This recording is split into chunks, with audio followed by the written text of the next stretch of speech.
अस्सलामु अलैकुम वरहमतुल्लाहि वबरकातुहू। जैसा कि आप सभी लोगों को पता है कि जेई मेंस 2026 का एग्ज़ाम अभी से बस 5 महीने दूर है। तो काफ़ी सारे एस्पिरेंट्स के दिमाग में ये चल रहा है कि is it still possible to crack JEE Mains in the first attempt. YouTube पर काफ़ी सारे क्रिएटर्स कुछ मटेरियल बना रहे हैं। मैंने उसमें से कुछ वीडियोस देखे, लेकिन मुझे लगा there is a need for a separate video जिसमें स्पेसिफिकली एड्रेस की जाए वो स्टूडेंट्स जिनके स्टेट में बोर्ड एग्जाम्स आने वाले हैं विद इन 2 मंथ्स। अगर हम अपनी स्टेट कश्मीर की बात करें तो इन अक्टूबर हमारे जो स्टेट बोर्ड्स है वो शुरू हो जाएंगे 12th के लिए। तो हम अभी से प्रिपरेशन कैसे स्टार्ट करें कि जो वो गैप है 1-1.5 महीने का जिसमें हमें बोर्ड्स के लिए भी प्रिपेयर करना है, तो उसमें हमारा बोर्ड सिलेबस जो 12th का है वो भी कंप्लीट हो और उसके बाद मेंस जो है उसके लिए भी हम फोकस कर पाए। तो हम स्पेसिफिकली देखते थे कि हमारी प्रॉब्लम्स क्या क्या है। फर्स्ट ऑफ ऑल जो प्रॉब्लम है वो ये है कि JNK बोर्ड्स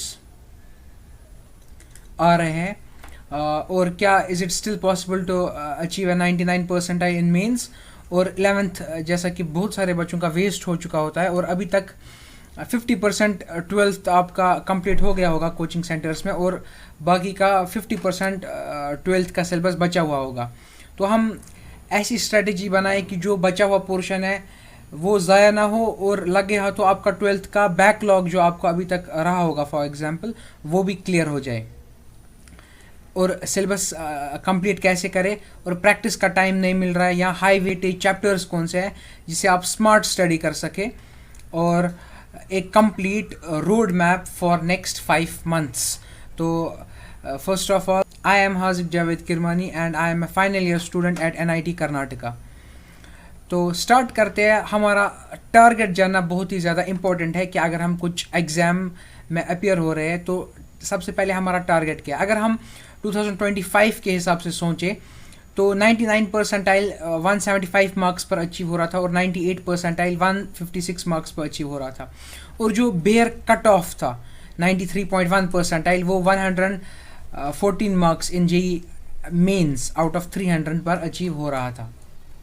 तो आप देखेंगे काफ़ी सिंपल स्कोर करने से भी एक काफ़ी बढ़िया परसेंटाइल हमें अचीव हो रही है। अगर सब्जेक्ट वाइज बात करें तो 2025 में फ़िज़िक्स के लिए 70 to 75 मार्क्स पर आपको 99 परसेंटाइल अचीव हो रही थी individual percentile of the subjects. और केमिस्ट्री में 65 to 70 मार्क्स में ये एक नॉर्मलाइजेशन है तमाम शिफ्ट्स का, जो काफ़ी सारे शिफ्ट्स हुए उनमें थोड़ी थोड़ी वेरिएशन के बाद एक कंबाइंड स्टडी या नॉर्मलाइजेशन के बाद हमें ये स्कोर पता चलता है कि एवरेज में कितने मार्क्स से 99 परसेंटाइल स्कोर होते हैं।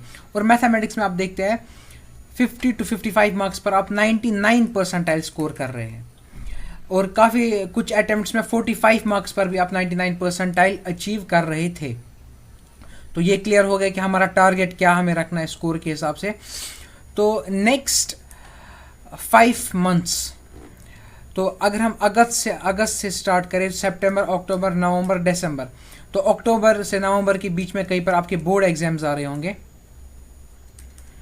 और उसके बाद फर्स्ट अटेम्प्ट जो है वो जनवरी एंडिंग में हो रहा होगा और अप्रैल में आपका सेकंड अटेम्प्ट हो रहा होगा और फिर मई में जेई एडवांस्ड। तो जो यूजुअल ट्रेंड देखा जाता है, अगर आप सेकंड अटेम्प्ट के लिए प्रिपेयर कर रहे हैं, आप ये ध्यान में रखिए जो भी हमने अभी टारगेट डिस्कस किए उसमें आपको कम से कम 15 से 20 मार्क्स ऐड करने हैं to achieve the same percentile. For example यहाँ पर अगर 70 मार्क्स पर फिजिक्स में 99 परसेंटाइल आ रही थी फर्स्ट अटेम्प्ट में, तो 85 to 90 मार्क्स पर 99 परसेंटाइल आएंगी सेकेंड अटेम्प्ट में, क्योंकि कंपटीशन भी बढ़ जाता है सेकंड अटेम्प्ट में। काफ़ी सारे स्टूडेंट्स सेकंड अटेम्प्ट को ही टारगेट करते हैं। तो इस वजह से अगर आपको अपना जेई मेंस क्वालिफाई करना है तो आप पूरा ध्यान फर्स्ट अटेम्प्ट पर लगाइए। अब बात करते हैं कुछ हाई वेटेज चैप्टर्स की। सबसे पहले बात करते हैं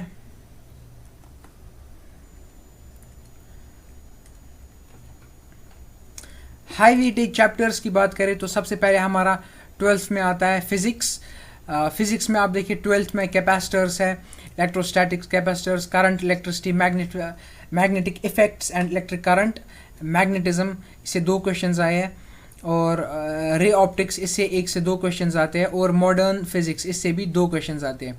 तो आप देख रहे हैं कि ये सारे चैप्टर्स हमारे लिए इंपॉर्टेंट है। और 11th की बात करें तो units and dimensions, kinematics, laws of motion, work power, energy, rotational motion, gravitation, और ये जो KTG है थर्मोडाइनमिक्स, इससे ज़्यादा क्वेश्चंस आते हैं। ऑसिलेशन वेव से भी 102 क्वेश्चंस आते हैं, और सॉलिड एंड फ्लूइड्स प्रॉपर्टीज़ इससे भी क्वेश्चंस आते हैं। ये भी हाईली वेटेड चैप्टर्स में से इंक्लूडेड है। केमिस्ट्री की बात करें तो आप देख सकते हैं 12th और 11th में। 11th में तो आपको पता है mole concept, structure of atom, periodic table, chemical bonding, thermodynamics, equilibrium, P block, hydrocarbon, और GOC जनरल ऑर्गेनिक केमिस्ट्री। और 12th की बात करें तो सॉल्यूशंस है आपके पास, इलेक्ट्रोकेमिस्ट्री है, केमिकल काइनेटिक्स है, P ब्लॉक है, D&F ब्लॉक है, कोऑर्डिनेशन कंपाउंड्स है, halo alkanes and halo arenes है, अल्कोहल, फिनॉल और ईथर्स है, और बाकी ऑर्गेनिक का पोर्शन इंक्लूडिंग बायोमोलिक्यूल से भी क्वेश्चन आते हैं। और ये जो 3 चैप्टर्स है aldehyde, ketone and carboxylic acid, इसमें मिलाकर 102 क्वेश्चन आप एक्सपेक्ट कर सकते हैं। मैथमेटिक्स की बात करें, फिजिक्स और केमिस्ट्री में आपको ज़्यादा से ज़्यादा सिलेबस कंप्लीट करने की कोशिश करनी है, क्योंकि काफ़ी सारे इजी क्वेश्चंस हर एक चैप्टर से पूछे जाएंगे। लेकिन अगर हम मैथमेटिक्स की बात करें, जो ट्रेंड देखा गया है 40 से 45 मार्क्स के बीच में भी आप अच्छी परसेंटाइल 99 परसेंटाइल अराउंड अचीव कर सकते हैं। लेकिन वो क्वेश्चंस यूजुअली लेंथी और ट्रिकी और हाईली न्यूमेरिकल क्वेश्चंस होते हैं। तो इस वजह से आप मैथमेटिक्स में काफ़ी ज़्यादा स्पेसिफिक रहे और बहुत ही लिमिटेड चैप्टर्स को काफ़ी ज़्यादा स्ट्रॉन्ग करें। अगर आपने अभी तक सिलेबस कंप्लीट नहीं किया है तो लिमिटेड चैप्टर्स को ही स्ट्रॉन्ग करें, जिसमें से 11th में देखें तो sets, trigonometry, relations, functions, complex numbers, permutation and combination, binomial theorem, sequence and series, straight lines and circles, conic sections, statistics और 12th की प्रोबेबिलिटी। 11th की प्रोबेबिलिटी में कम क्वेश्चंस यूजुअली पूछे जाते हैं, लेकिन it is a base for 12th की probability. तो इस वजह से प्रोबेबिलिटी में ओवरऑल 2 से 3 क्वेश्चन भी आप कभी कभार एक्सपेक्ट कर सकते हैं। और relation and functions, inverse trigonometry 12th की, matrix and determinant, continuity and differentiability, application of derivative, AOD, integrals और डेफिनेट इंटीग्रल्स और वेक्टर्स और 3 डायमेंशनल ज्योमेट्री में से काफ़ी ज़्यादा क्वेश्चंस आप एक्सपेक्ट कर सकते हैं। अब बात करते हैं प्रैक्टिस की। प्रैक्टिस कैसे की जाए इनकी? First of all solved examples आपको देखने, जो भी आपके कोचिंग के मॉड्यूल पर सॉल्व्ड एग्जाम्पल है, आपको करने का टाइम नहीं है। आप एक बार देख लीजिए सॉल्व्ड एग्जाम्पल्स, आपको वो हर स्टेप उसका पढ़ना है, वेरीफाई करना है, अपने दिमाग में छाप देना है। उससे आपकी प्रिपरेशन काफ़ी ज़्यादा स्मार्ट तरीके से हो जाएगी। और आपको हर दिन PYQs क्वेश्चंस करने हैं सब्जेक्ट वाइज आपको 50 to 60 क्वेश्चंस करने हैं हर दिन। और आप देखेंगे कि 99 परसेंटाइल के लिए आपको काफ़ी ज़्यादा बूस्ट करेगा। और प्रैक्टिस के लिए आप, क्योंकि आपके पास ज़्यादा टाइम नहीं है, तो आप जो आपने सिलेबस ऑलरेडी कवर किया है लेकिन आपका भूल गया, फॉर एग्जांपल 11th का सिलेबस या 12th का सिलेबस, तो बोर्ड एग्जाम्स तक आप पूरा कोशिश करिए कि आप 12th को टारगेट करें। अभी हम उसके बारे में बात करते हैं। लेकिन जो सिलेबस आपको थोड़ा सा जहन में है, तो उसके लिए आप 1 शॉट लेक्चर्स देख सकते हैं, उसके नोट्स बनाइए, 1 शॉट लेक्चर्स के नोट्स बनाइए और प्रॉब्लम प्रैक्टिस में लग जाइए। आई होप कि इससे आप बहुत ही जल्दी पूरा revision plus theory and problem practice आपकी हो जाएगी। और इसके बाद आपको करना है सिलेबस कंप्लीट करने का, जो मैंने आपको बताया था, इजी एंड स्कोरिंग फिजिक्स होता है। केमिस्ट्री में फिजिकल केमिस्ट्री से ज़्यादा क्वेश्चंस होते हैं compare to organic, compare to inorganic chemistry. इसमें से 90% जो क्वेश्चंस होते हैं वो NCERT बेस्ड होते हैं। लेकिन ऑर्गेनिक में आपको सजेस्ट नहीं किया जाएगा NCERT, बिकॉज अगर आपने कोचिंग से पढ़ा है तो आपको NCERT बिल्कुल समझ नहीं आएगी कि उसमें क्या से लिखा गया है। मैथमेटिक्स में आपको काफ़ी ज़्यादा स्पेसिफिक रहना है, क्योंकि टफ क्वेश्चंस होंगे। आप क्वांटिटी की जगह क्वालिटी को प्रेफर करिए, क्योंकि आपको डेप्थ कॉन्सेप्ट चाहिए। और आप उतने ही चैप्टर्स करिए जिसमें आप पूरा अच्छे से पेपर में क्वेश्चन सॉल्व कर सके। Do selective portion. और JEE एडवांस के अगर आप JEE एडवांस के सिंगल करेक्ट क्वेश्चन जो होते हैं, अगर आप वो भी देख कर जाए मेंस के लिए, तो आपके लिए बेटर होगा। फिजिक्स के लिए आप 1 शॉट और 1 शॉट लेक्चर्स देखिए और PYQs को सॉल्व करें। अब बात करते हैं how to complete the syllabus. I am sure कि इस वीडियो के बाद आपको किसी यूट्यूब वीडियो की ज़रूरत नहीं है, क्योंकि ऑलरेडी मैंने कुछ वीडियोस देखे थे। एक सर ने बहुत अच्छा मेथड डिस्कस किया था, 70-30 रूल। जो ये 70-30 रूल है, क्योंकि जब तक आपका बोर्ड एग्ज़ाम नहीं आ जाता, आपका 12th का पोर्शन है ऑन गोइंग और 12th का पोर्शन है बैकलॉग। जो ये ऑन गोइंग है वो 50% अभी बचा हुआ होगा, तो आपको किसी भी हालत में ये ख़राब होने नहीं देना है और साथ में ही आपको ये निपटा देना है। अब बची रही बात 12th के बैकलॉग की, और पूरा 11th जो आपका यानी कि वेस्ट हो गया है। फॉर एग्जांपल आपने कुछ चैप्टर्स किए भी होंगे, वो आपको रिवीजन के टाइम पता चलेगा कि आपने कितना उसमें से ऑलरेडी प्रैक्टिस किया हुआ है। पर अगर मान के चले कि आपका भी वो बैकलॉग है और 12th में 50% बैकलॉग है और 50% अभी ऑन गोइंग है, तो ऑन गोइंग को आपको पहले पकड़ लेना है, और जो बैकलॉग है 50% उसके लिए रूल बनाना है 70-30 रूल।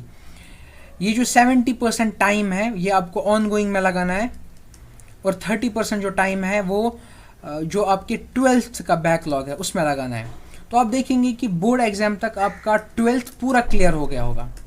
एक बार जब आपका बोर्ड एग्ज़ाम हो जाएगा, 1-1.5 महीना ये भी लेगा, तो उसके बाद आप 11th का बैकलॉग स्टार्ट कर सकते हैं और पूरा 11th का बैकलॉग फुल टाइम में ख़त्म कर सकते हैं। और उसके बाद आप फाइनल स्टेज की तरफ आएंगे कि जो इम्पोर्टेंट पॉइंट्स है रिवीजन एंड मॉक टेस्ट। तो रिवीजन का सबसे जो गोल्डन रूल है वो यही है कि what ever works for you works for you. कुछ बच्चे होते हैं वो सोचेंगे केमिस्ट्री का रिवीजन करना है, तो वो पूरा मोल की पहली डेफिनेशन अपनी कॉपी पर खोलने लगेंगे कि मोल इज़ दिस दिस दिस। वो अपना काफ़ी ज़्यादा टाइम वेस्ट कर देते हैं। तो रिवीजन स्पेसिफिक रहना है, और जिस टॉपिक में आपको वीकनेस लग रही है सिर्फ उसी टॉपिक को रिवाइज करना है। ऐसा नहीं कि आप बस आपको आदत हो गई है पूरी कॉपी नए से खोलने की, उससे आप काफ़ी ज़्यादा टाइम वेस्ट करेंगे, और बाकी सारा टाइम अपने मॉक टेस्ट्स में दीजिए। अगर 5 मंथ्स बचे हैं तो जो आपका 5th मंथ है वो स्पेसिफिक होना चाहिए मॉक टेस्ट्स के लिए, और उसमें 15 to 20 मॉक टेस्ट आप देने चाहिए इन अ प्रॉपर 3 आवर एनवायरनमेंट, जिसमें आप कोई भी डिस्टर्बेंस फेस ना करें, और पूरे टाइम फ्रेम के साथ आप एग्ज़ाम दे एक टेस्ट एनवायरनमेंट के हिसाब से। तो आपके लिए वो काफ़ी ज़्यादा बेनिफिशियल होगा, और जो भी क्वेश्चंस आपसे नहीं बनते हैं तो आप वो पूरा पेपर अच्छे से डिस्कस करिए, डिटेल सोल्यूशंस देखिए उसके, और एक पेपर 1 से 2 दिन में पूरा कंप्लीट करके रख दीजिए, और जो उसमें डाउट्स आते हैं वो सॉल्व कर लीजिए। फर्स्ट के मंथ में जब आप 15 to 20 मॉक टेस्ट प्रैक्टिस करेंगे, आपकी प्रिपरेशन अगर 1 to 10 रेट करें, अगर पूरा 70 to 80% सिलेबस आपका कवर है और आपने अभी मॉक टेस्ट नहीं दिया है बल्कि आपने सिर्फ प्रैक्टिस की है, प्रीवियस क्यूज प्रैक्टिस किए, बाकी क्वेश्चंस प्रैक्टिस किए, तो आपकी प्रिपरेशन 3 पर होगी। लेकिन जो ये लास्ट का मंथ है, इससे 3 से हट के वो सीधा 8 पर चला जाएगा ऑन स्केल ऑफ 10। तो काफ़ी ज़्यादा इंपॉर्टेंट रहने वाला है आपका 5th मंथ, जिसमें आप मॉक टेस्ट्स प्रैक्टिस करेंगे। तो इसी के साथ ये फाइनल स्लाइड थी। होप करता हूँ कि ये वीडियो आपके लिए बेनिफिशियल हो। मिलते हैं अगले वीडियो में, तब तक के लिए अल्लाह हाफिज़।